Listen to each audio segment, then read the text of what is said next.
এই মার্ডেকা টাওয়ারে। ওকে, হাই।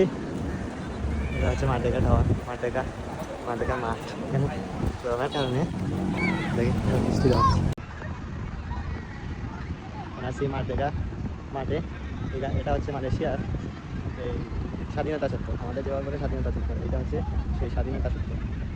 ব্রিটিশের হাত থেকে যখন এটা মালয়েশিয়ার কাছে দিয়ে দেয় তখন এই মাঠে গিয়েছিল। এটা হচ্ছে স্বাধীনতা, অনেক বড় মাঠ। আর এখানে একটা ফিল্ম ছিল ভারতী বাংলা দেবের, এখানে শুট হয়েছিল এইটা সময় মালয়েশিয়া। আর এখানে পানির জন্য হচ্ছে অনেক শিশুরা ভিজতেছে, আমিও গেছিলাম।